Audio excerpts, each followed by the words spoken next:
Hello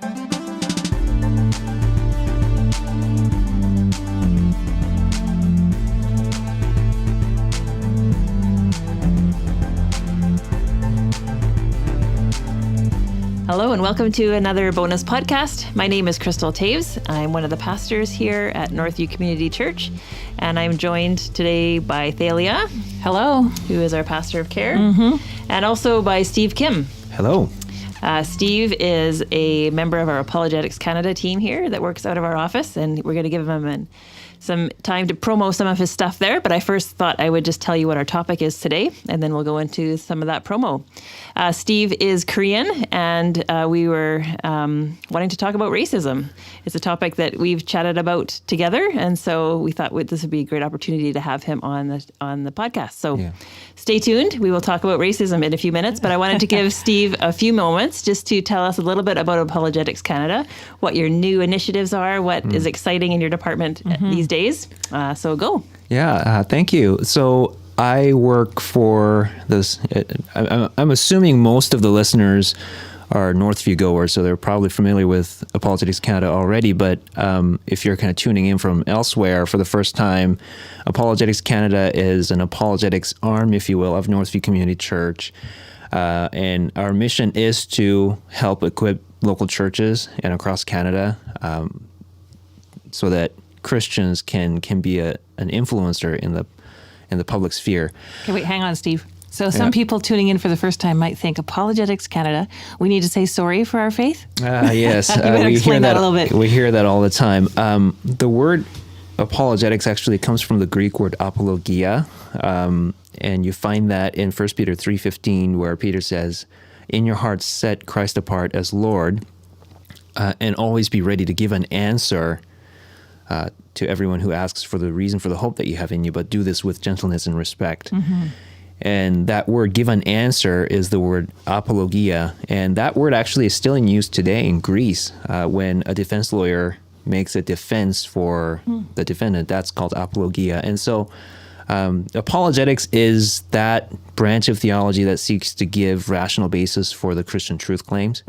If you were brought up in the church like I was, you might resonate with me on this. I always felt like the church has been great at telling me what to believe, but not why. Right. And so we're all about kind of educating Christians on the why of their faith. Does God exist? How do we know this? Did Jesus rise from the dead? I mean, it's only the linchpin of the whole Christian movement. And so those are the kinds of things that we do. And we do that in various ways. One of my main responsibilities at Apologetics Canada is to oversee the organization of our annual apologetics conference that Northview graciously hosts every year. It's always a hoot. We invite some top-notch Christian thinkers. Yeah. And this year, for the first time, we're actually inviting a secular humanist as well for a dialogue. And that's happening on March 2nd and 3rd. The dialogue will be between Dr. Andy Bannister, whom we've had here before. Yeah. Great Christian thinker, and secular humanist Justin Trottier, and they will be having a conversation on the foundation for human rights, whether Christianity or secularism has a better grounds. Right, which one is the better Well, foundation. that's going to be interesting. And then I also host our Apologetics Canada podcast every Thursday. We try to release that every Thursday. It doesn't always happen that way, but I host that every week. That's been doing super well. We try to give a Christian perspective on some of the cultural issues, anything from ethics to politics to history to philosophy, anything in between.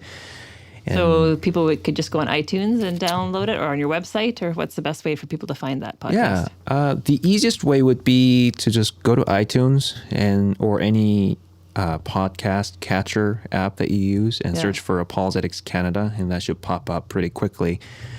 For a while there, I think we might still be one of the top 50 podcasts in the religion and spirituality category, or at least we were at one point, and we thought that was crazy. So give a flavor of some of the topics you've covered recently. Just recently, we talked about the incident coming out of Wilfrid Laurier University, where the TA, Lindsay Shepherd, was reprimanded by showing a clip of a debate with Jordan Peterson and Nicholas Matt on a kind of a moderate talk show discussing the use of gender-neutral pronouns. She just showed it in the spirit of debate, in her words, and then she got reprimanded for it because some students got offended by that. And so that kind of sparked the whole, freedom of speech, that sort of thing, that debate. And so we covered that just a little while ago. And just yesterday, we had an interview with Natasha Crane, who's a Christian parenting blogger and author. She's come here to the conference before. Yeah, and she's come out with a new book, so we interviewed her on that. So that's coming out actually as the date of the recording here today. So Nice. that's coming out. That's just a sampling of what we talk about. Yeah. So you talked about the podcast and you talk about the conference. Tell us a little bit about the Human Project. Yeah. If you know us and if you've been following us for the last little while, you know that we've released the Thinking series. It was a 5-part video discussion tool that we released a couple of years ago. We're doing another project called the Human Project this time. And basically what it is we want to have a better understanding of who God is through the lens of what we are, human beings, his image bearers. And so we ask 4 questions. What is human? What is the value of human life? What leads to human flourishing? And how should humans live? And we find that in each of these cases, if you remove God from the picture, everything breaks apart. So, what happens when you remove God from the universe? Yeah. We're nothing but colliding particles. So what is human after all? Right. Those sorts of things. And so we ask those 4 questions. And the filming is almost done. Just last week, Andy Steiger, my boss, he came back from Uganda to film actually the first episode. We don't do this in order, but yeah, he just came back from it, and he's taking off to Ottawa soon to film the last session. And so He's that's been in gonna, Korea with it too, and where else in the Yeah, world? He went down to Portland. He went down to Portland. Yeah. That was the first one. And then we went out to Korea, where I was born and raised. And we can talk about a little bit more about that later. So we went there back in December. I was their translator. So I was sort of the conduit, right? So anything they needed to get done, they needed me to help translate. So I was being pulled The in power, Steve. 1,000 different directions.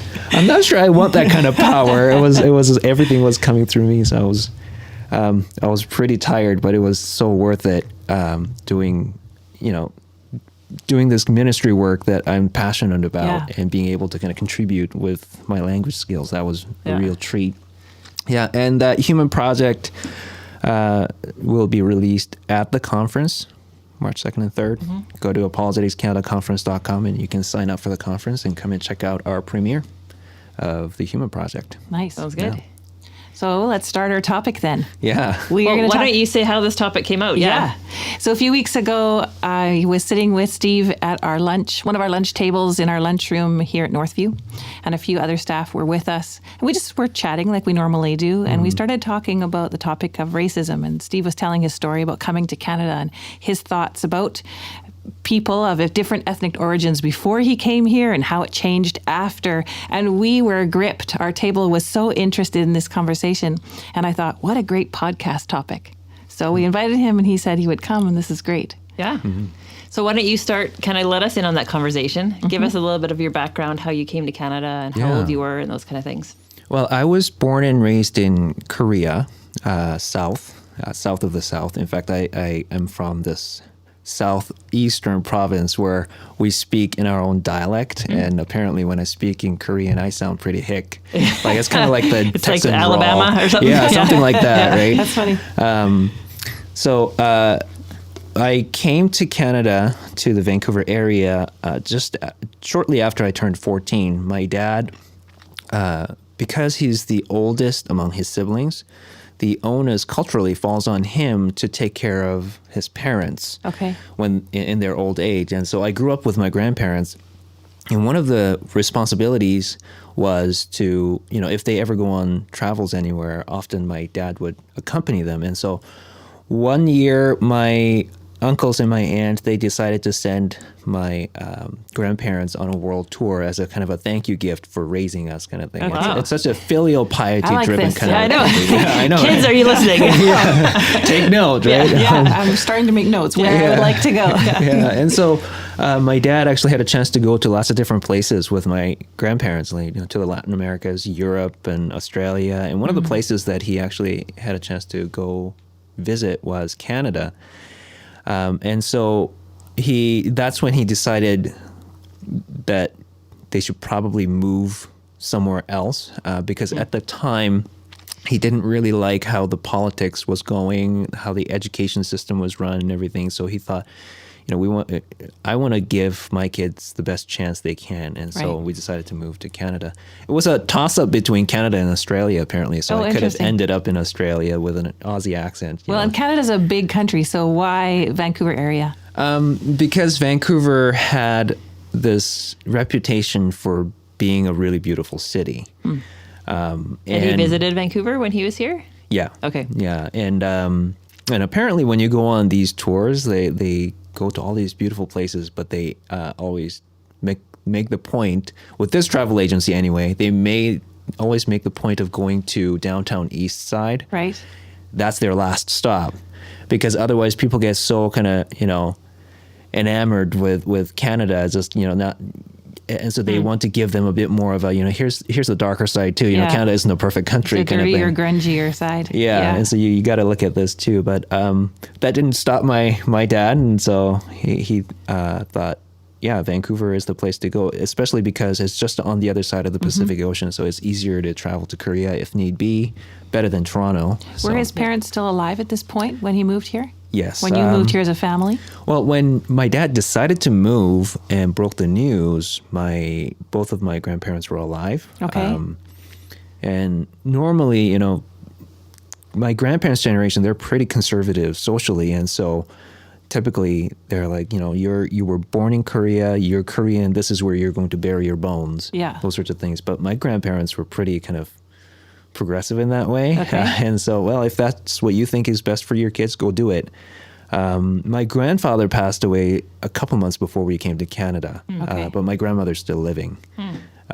She's 90 years of age, and she's getting pretty frail, so I've been making a point of going to see her whenever I can. And so last September, when we were in Korea for filming The Human Project, I had a chance to visit her as well. That's great. So that was a real treat.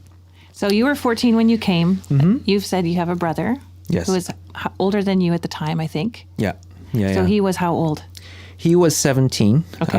I also have an older sister. Okay. She was 19 at the time. I had just turned 14, so it was the three of us and my dad and my stepmom. So we came here, and Where did he settle? we settled in Port Coquitlam, because there weren't very many Koreans there. And my dad, his attitude was, this is where you're going to live. This is going to be your home. So you learn the language, learn the culture as quickly as you can. Don't stay in a Korean community. Right. So that was his shtick, if you will. Tell us a little bit then, before you came to Korea, how were you Canada? thinking? Sorry, yes. Before you came to Canada from Korea, what were you thinking about kind of Canadians and white people and all this kind of thing? And then how did that change when you were here? Yeah, that's an interesting question. Korea, North and South, Korea as a whole is a very ethnically homogeneous country. It's one of the most ethnically homogeneous countries in the world. What that means is that I growing up, I hardly had any contact with the Western world except through Hollywood. Right. Right. So I'm growing up watching all these movies and some TV shows and things like that. So by the time I came to Canada, I was dead set in my mind. Well, maybe not dead set, but I thought, white people are supremacists, black people are thugs. I mean, Latinos, they weren't even a category in my head. As far as I was concerned, they were white. Right. And so, and Asians are kind of caught somewhere in the middle. Okay. In this kind of fight between the whites and blacks and things like that. Because I grew up watching shows like Cops or, whatever. So very right? stereotypical Very stereotypical. categories. TV shows and movies, you're Yeah. saying, not just Yeah. movies or. Yeah. And so, and my view of white women wasn't all that kind either, because in my head, like, they were the loosest thing on the planet. And so that I came with a lot of that preconceived Okay. notions when I came to Canada at first. Okay. And so then how did it change? I know you had some stories that you were telling us around the table. Yeah. It changed because I went to school and actually met people. So the first day I went to school, my dad dropped me off and I was supposed to go to the office, and I had only been there once and I didn't know this school, and so I wasn't sure where the office was. So I stopped the first person I could and asked where the office was. And the person that I stopped was this white kid. And I was a little uncomfortable, but I asked him, hey, like, can you tell me where the office is? So he rattled off in English, which I didn't really speak much of at all at the time. And so he told me where the office was, but then he realized that I was That wasn't pretty helping new, you. right? Yeah. Like I mean, I looked like an immigrant. I dressed like an immigrant. Like everything was screaming immigrant, right? Like doesn't speak English very well. And so new immigrant here. So he actually took the time to actually take me to the office, Right. and dropped me off right there. And just my mind was blown. I'm like, that white kid was actually really nice to me. Who would have thunk? Interesting. And then I was in ESL class, and one of the guys there was this Sudanese guy. And he was actually one of my closest friends. And it just really, again, it kind of shattered my notion of black people being thugs. I'm like, he's the nicest kid ever. Right. Right. And so just kind of spending time with them over the years, I realized, there are some people who are supremacists, white people who are supremacists. There are also some black people who are thugs. But hey, there are white people who are thugs. There are Yeah. black people who are supremacists. Asians can be super racist too. And so I came to the conclusion that this it's not as cut and dry Yeah. as I kind of had perceived it from watching Hollywood movies. Did you come from a Christian family? Yes. Now, different people have different opinions on this, but I was born and raised in a kind of a Roman Catholic family. Okay. My grandparents and my dad actually used to be Buddhist. Okay. So I guess it's not entirely accurate to say I was born in a Buddhist family, really. But then in my early years, my grandmother got baptized in this Roman Catholic church, and the rest of the family was baptized. For some reason, I didn't get baptized until I was in grade 3. I don't know why they did that, because according to Catholic theology, if you don't get baptized, that's like you're playing with fire, right? Yeah, if you die, you're in trouble. Yeah. And so why didn't you baptize me till I was in grade 3? And First Communion with that as well. And so, but after I came to Canada, I sort of hopped the Reformation fence, as it were, and Just you or your family entirely? just me. My Okay. family, except for my grandmother, she's a very devout Catholic believer, and my dad was pretty sincere about it too before he passed on, I think. But the rest of the family in Canada, they're not really Christians as far as I'm concerned, unfortunately. I'm sort of the black sheep in that way. So which was the first church that you attended? Like a Protestant church? First Protestant, actually Tri-City. Okay. Oh, Hyde interesting. Creek. Interesting. Right? Yeah. But back when it was Hyde Creek Community Church, Huh. that's one of my best friends, Mike Friesen, good solid Mennonite. Yeah. Right? And it was really through him and his family that I had grown up in the Roman Catholic Church, but I hadn't really taken it to my heart. Like it wasn't my faith, it was my parents' faith, something that I just inherited. And I realized that after my dad passed away, because nobody was taking me to church. And so I was just I was in a limbo. And then I met Mike and his family, a very solid Mennonite family that actually, to them, the Bible actually mattered. Huh. They actually read it and actually applied the biblical principles to their lives. And I saw the difference that made, the kind of peace and harmony that they had. I mean, they weren't a perfect family, but they certainly had the kind of peace and harmony that I could only wish that we had in my family. And so I said, I want that.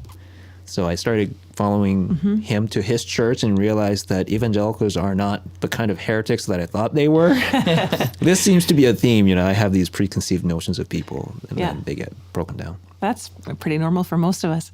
That's funny, though, all those connections back to back to Tri-City and Hyde Creek and Coquitlam. And, for our listeners who don't know, Tri-City is now one of our campuses of Northview. It's actually a cooperative church plant, if you want to put it that way, between us and Westside and Crossridge. It's in the Port Coquitlam area, and Matt Glezos is the lead pastor, also staff here at Northview. Yeah. So that's kind of exciting. Yeah, it's. I'd love to go back and see. I haven't seen the church since it got renovated. So I know I haven't either. I'd like to go. I'd love to go see. Yeah. Let's go a field trip over Christmas or something. I know. Except we won't be around. Yeah. So we started talking about racism. Steve, how would you define racism? I think the generic definition works. The way I define racism is that belief or attitude that one race is intrinsically superior to another. I think that is probably the best definition, except that's not how it is often defined, especially in universities today. Okay. Because in universities, they also throw in power. So it is that attitude or belief that one race is superior to another, but it's only considered racism if somebody who the kind of, if you will, the race that has power has that attitude toward another race that doesn't have that kind of power. So typically the way it's framed is white people have this white privilege and social and economic power. And so when white people discriminate against black people, now that's racism.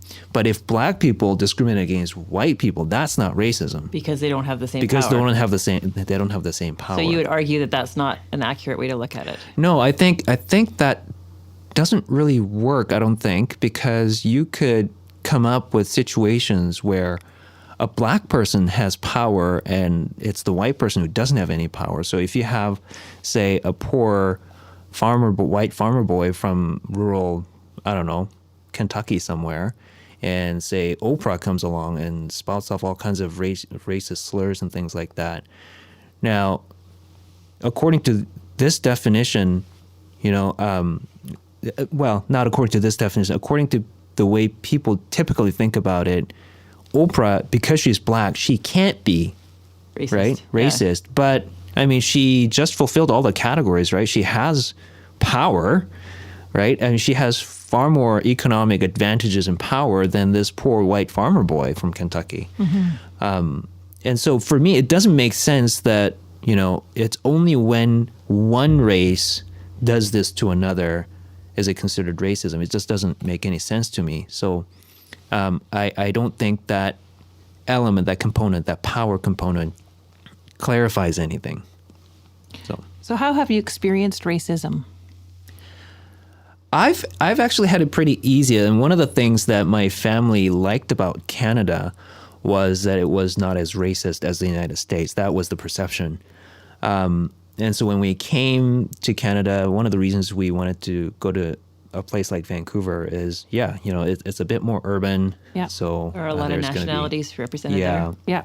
A lot more diverse and things like that. So, I mean, I have experienced racism, but it's pretty minor, right? Like, I mean, I was sitting, it was during General Assembly, and I was sitting like I was taught to, with proper posture, straight back, and that looked really funny to some white kids, I guess, right? And one guy just kind of pushed me over, right? And then he puts his hands together and does this kind of bow thing to me. I'm just like, well, that was racist. But I mean, minor things. Yeah. My friends, they've experienced something maybe a bit more serious in other places around the world. For example, I have a drummer friend. His name is Yule. He used to take drum lessons from this top-notch drummer. He's the kind of guy that play for all these really names that we would recognize in pop culture, right? So he actually went to the UK to take lessons from him. And so he went to Birmingham because that's where he was.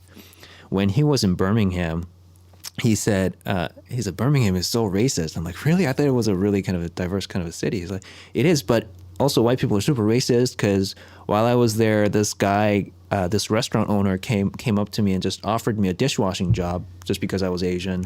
And as I was loading my car with like drums and things like that, a couple of white kids walking by, they mocked me, you're Asian, you can't play drums, you don't know the first thing about rhythm, that those sorts of things, right?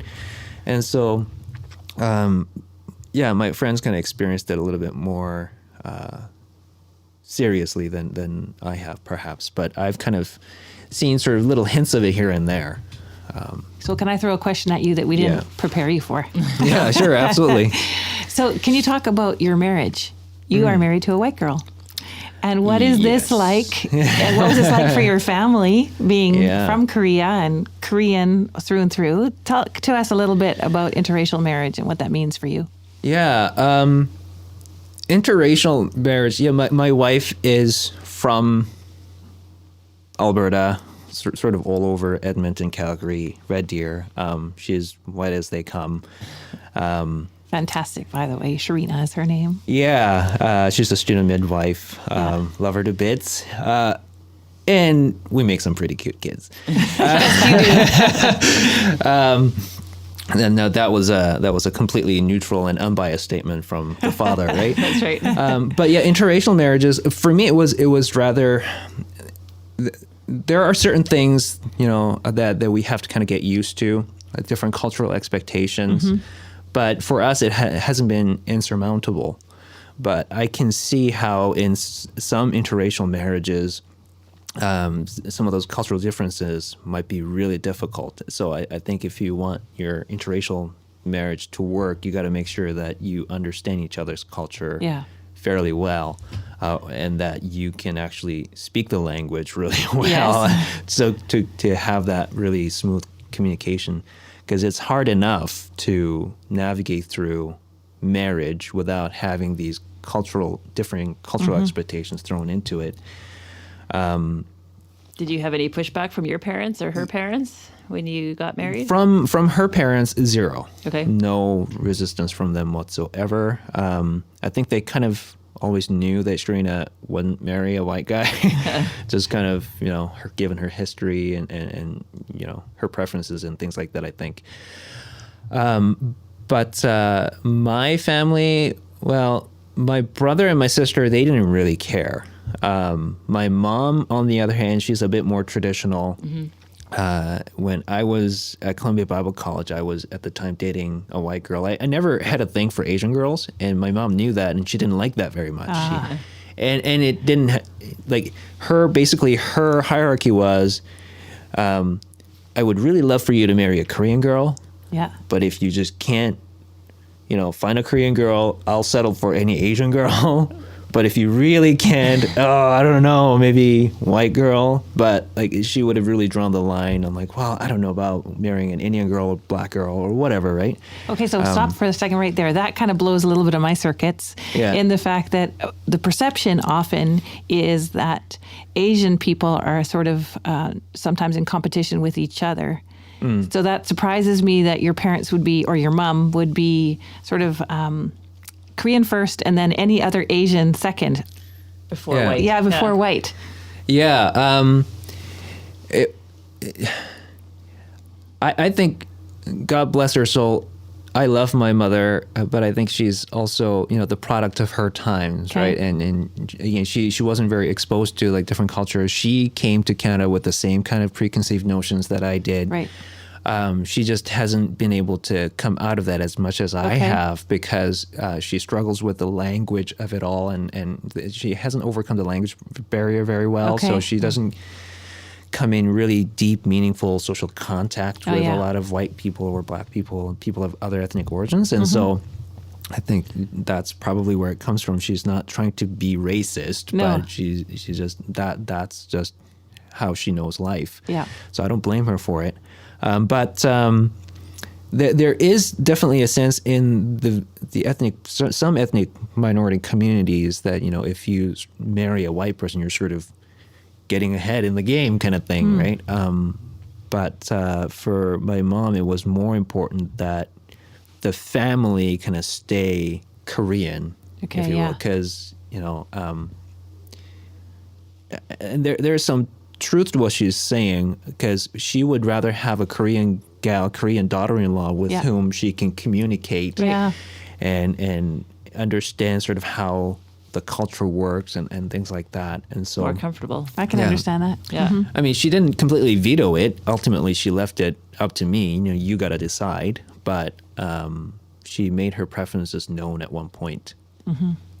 Yeah. So what do you think helps overcome racism? I think it's really important that you spend time with people. Like just as I think a lot of our conceived notions kind of get broken down when you actually spend time with other people, and you see that they don't fit your boxes. They don't fit your categories, and the things that you attributed to this one particular group of people, it just doesn't carry over, and things like that.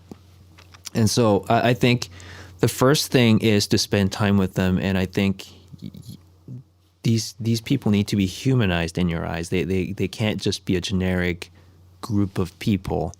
My friend, the Sudanese friend that I mentioned earlier, Ahmed was his name. He wasn't just a Sudanese kid. He wasn't just a black kid to me anymore. He was Ahmed. Yeah. Right. And so those kinds of things. Now, for those listeners who are movie buffs, you might remember the movie American History X. And if you don't know what that movie is about, it's about this neo-Nazi, racist, white supremacist guy down in the U.S. How he kind of came around out of that movement, and the sort of the turning point is when he is arrested and he is jailed, and in jail his cellmate is actually black. Now, at first it's super racist, but as they spent more time together, there's that one point where his cellmate cracks a joke and he starts laughing with him. And that was a real turning point. And he opened up to his black cellmate, started hearing things from his side of the perspective, and how a lot of black people are they receive unjust penalties or disproportionate penalties for their crimes and all that kinds of things, which this white supremacist guy had never really even considered. And so after he leaves he serves his time, he leaves his jail. By the time he comes out of jail, he's not a white supremacist anymore. He's not a neo-Nazi anymore. And now he has to go home and explain to everybody, because he was a pretty prominent figure in his neighborhood as a white supremacist. Now he has to explain to everybody why he just doesn't want to have anything to do with neo-Nazism anymore. A little bit like a Saul to Paul experience. Right. And that blinding light was when, he actually got to meet with a black cellmate and listen to him on his take on life and what life is like for him. And I think that's really important, that you spend time with the people, especially if you don't know them, if you have some fear of them. I think some Christians have this fear of Muslims. And I'm thinking to myself, well, just if you are fearful of a group of people, you need to go spend time with them if you can. Well, when you talk to Peter and Don Lynn Prediger, who have so many Muslim refugees in their house right now, they're saying there's nothing to be afraid of here. Like these people are real people like us. They have stories like us. What's interesting is that here at church, people are afraid of not only different cultures and backgrounds, but also ages. And so we have our intergenerational Bible studies where people can get to know people who are much older or much younger, or separated, divorced, single, married, like all of these different sort of categories, like you said, the boxes. And so the more we can spend time with people who aren't exactly in our box, that helps in every category. Yeah, I think these boxes are helpful to an extent, right? Because stereotypes can be a good thing in the sense that it helps you process information faster. So, I mean, if you were to put me in a box other than Asian, you would probably be wrong in terms of ethnicity, right? I'm not white, I'm not black. So there are certain things that are probably true, that are stereotypical, that are true of me, right? Because you're so smart, like the Asians are smart. See, that's where I don't fit the box, because this guy barely passed Math 12. So this whole thing with Asians being good at math, I'm not one of them, right? But that's the thing. I mean, do I use chopsticks? Absolutely. Do I like rice? Yes. Do I like noodles? I'm a notorious noodle eater. Those sorts of things, they all fit the category, but there are certain things that don't. And so what I would encourage our listeners to do is yes, it's actually okay to have these stereotypes. It's okay to have these boxes. Just hold to them loosely. Right. Because every person is different. Yeah. Right? Everybody has a different story. So, a lot of these might be true of that person, but there might be certain things that are not true of that person. So sort of like a curious, respectful curiosity would be one way to overcome racism. Right. I would definitely, I would say that. You talked briefly as we were getting ready for the podcast about overcoming it kind of from the victim side, like in terms of not taking everything that you receive, every opposition piece that you receive as racism. Maybe just chat a bit about that as we close up here. Yeah, that was really significant for me because I found this, I saw this in myself. Because I came with this kind of victim mentality. And I think this is probably the one thing that hinders the overcoming of racism the most is that victim mentality. Because as a visible minority coming to Canada, it was really easy for me to attribute everything to racism. Yeah. So a kid in high school, just might say something to me, and I think to myself, okay, that's racist. But now I realize, I look back and I go, did he do that because he was racist? Or did he do a racist thing just to be mean? Now, there's a vast difference. Like, if you actually want to hurt somebody, you'll use whatever you can as a weapon. Yeah. And race is an easy thing. That doesn't necessarily mean that he's a racist. And also, humor, I found, was really, I actually had to learn the sort of the Western sense of humor and the sarcasm and everything. So that, I remember I used to get really offended when my white friends, for some reason, Chinese friends, they didn't bother me. If they cracked the same jokes, it wouldn't bother me. But white kids saying the same thing, because of my preconceived notions, I used to take a lot of offense. But at one point, I cracked some jokes at them that I thought was racist, just to kind of push back, right? Yeah. And they started laughing. They thought it was hilarious, right? And that's when things started breaking down. I'm like, okay, they're not actually trying to be mean. This is just them having fun. So, for example, I used to live with a really close friend, Daniel Callahan. He's of Irish descent. I love him to bits, and we share a lot in common. We used to live together, and I remember I came home and he had, we took turns making dinner, and I came home. He had made soup, me and Shrina, I was like, so he pulled out 2 bowls. They had names like Shrina, Steve, and in Shrina's bowl, she had like a spoon, and in my bowl, there were 2 chopsticks. I'm like, oh, how culturally sensitive is this, right? So I asked him, hey, Dan, what did you make? Soup? I'm like, you expect me to eat? Dude, I'm Asian, but I'm not that Asian, Like, I could have taken offense at that. Right. Like, he's being a racist. He's stereotyping me as an Asian. Right. Yeah. But because I have this trust with him, I know he is not trying to be, this is not even being mean. This is just him having fun.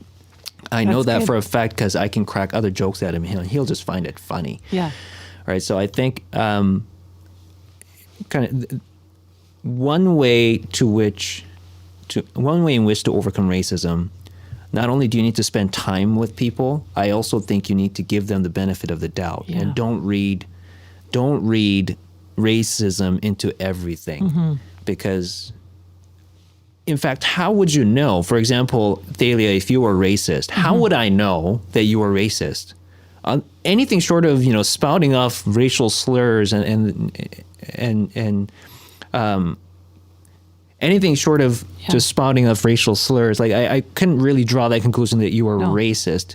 I had a friend. I'll just maybe quickly tell this story. I have an old high school friend who comes from this Nigerian background.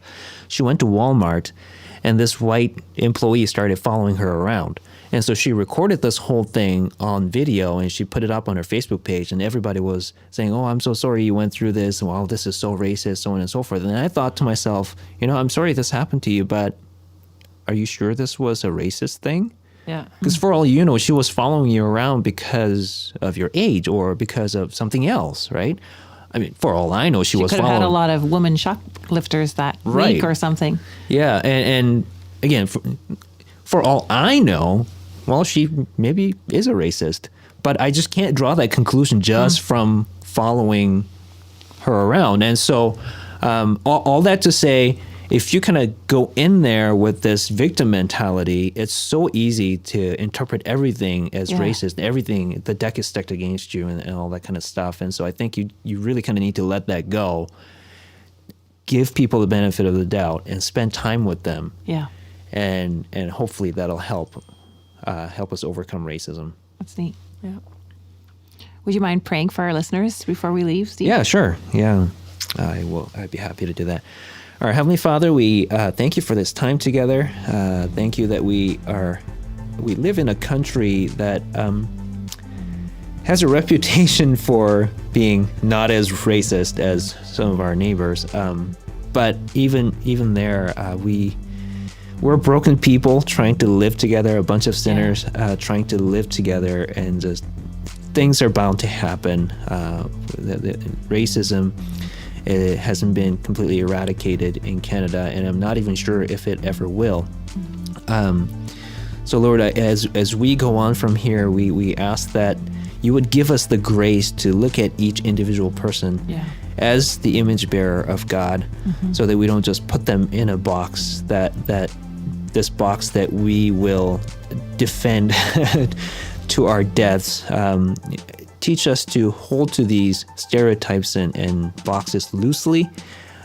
Teach us to see each other in light of who they really are, your image bearers, and give us a greater appreciation for what it actually means to be made in your image, so that when we come in contact with other image bearers, we can interact with them with respectful curiosity, like Thaleia so aptly put it.